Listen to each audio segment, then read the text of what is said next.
নমস্কার, কেমন আছেন সকলে? আশা করছি সকলেই খুব ভালো আছেন। আমার চ্যানেলে সকলকে স্বাগত। আজকে রান্না করব একটি অসাধারণ টেস্টি রান্না। পেঁপে, গাজর কেটে নিয়েছি। অনেকেই পেঁপে খেতে চায় না, গাজর খেতে চায় না। এইভাবে যদি রান্না করে খাওয়ান তাহলে দেখবেন হাত চেটে পুটে খাচ্ছে। জল গরম করতে বসিয়েছি, সেখানে পেঁপেটাকে হালকা করে সেদ্ধ করে নেব। পেঁপে অল্প হালকা সেদ্ধ হলে সেখানেই গাজরগুলোকে দিয়ে দিচ্ছি। গাজরটার জলটা কমে গেছে, আমি এখানে আরেকটু জল অ্যাড করে নেব। একটু জল দিয়ে দেব।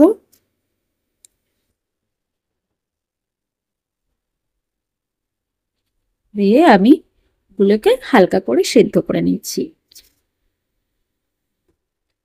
জীবনে অনেক কিছুই মনে হয় খুব তাড়াতাড়ি হয়ে যায়, কিন্তু ধৈর্য না ধরলে, সময় না দিলে কোনো কিছুই ঠিকঠাক হয় না।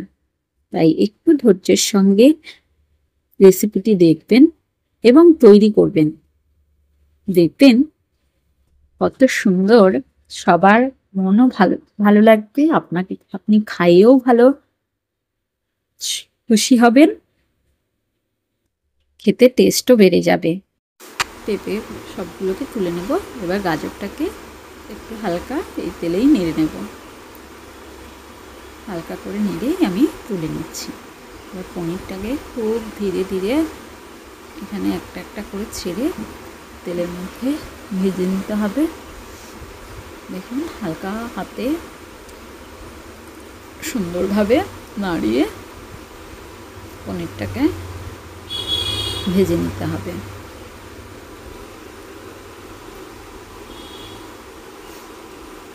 একটু ধৈর্যের সঙ্গে যে কোনো কাজ করলে ধৈর্যের ফল মিঠা হয়।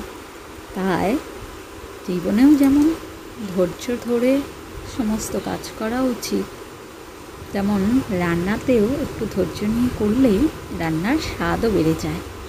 কথাতে আছে না, আস্তে রাঁধো ধীরে খাও তবেই তার আস্বাদ পাও। তাই সবসময় তাড়াহুড়ো করে 5 মিনিটেই রাঁধবো, 10 মিনিটেই রান্না কমপ্লিট, 5 মিনিটের ম্যাগি, এগুলো করলে কিন্তু টেস্ট কিন্তু খুব একটা ভালো হয় না। একটু ধৈর্য ও সময় দিতে হয়, তবেই তার স্বাদটা পাওয়া যায়। পনিরগুলো এরকম লাল লাল করে ভেজে নেব। প্রত্যেকটা পনির যেন সুন্দর করে ভাজা হয়। দেখলেই রেসিপিটি দেখলেই সকলেরই মনে হবে যেন একবার করে খায়। তাই রেসিপিটি জানার জন্য কিন্তু পুরো ভিডিওটা একবার হলেও দেখতে হবে। আর যারা আমাকে আমার চ্যানেলটা সাবস্ক্রাইব করেছেন তাদের সকলকে আমার মন থেকে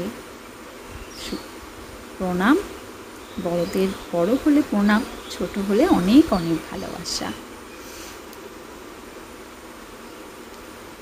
আমার পাশে থাকার জন্য সকলকে ধন্যবাদ। দেখুন কি সুন্দর করে পনিরগুলোকে ভেজে নিয়েছি। এবার ওই তেলের মধ্যেই আমি ফোড়ন দিয়ে দিচ্ছি একটু গরম মশলা, মানে এলাচ, দারচিনি ও লবঙ্গ। এবার গ্রেট করে রাখা আদা কুচি, 1 চামচ আদা কুচি দিয়েছি, দিয়ে হালকা নেড়ে নেব। এবার আমি ভেজে রাখা পনির ও গাজরটাকে দিয়ে মিশিয়ে নিচ্ছি। এখানে আমি একটু লবণ দিয়ে দিয়েছি, সেটা ক্লিপে রাখতে পারিনি, তার জন্য দুঃখিত। আর এখানে দিয়ে দিয়েছি টমেটো আর 1 চামচ সস।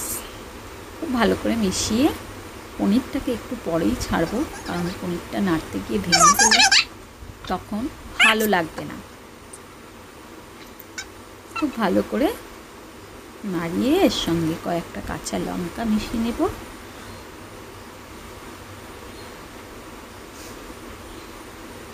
হালকা হাতে ওপর থেকে ধনেপাতা কুচি ছড়িয়ে সার্ভিং প্লেটে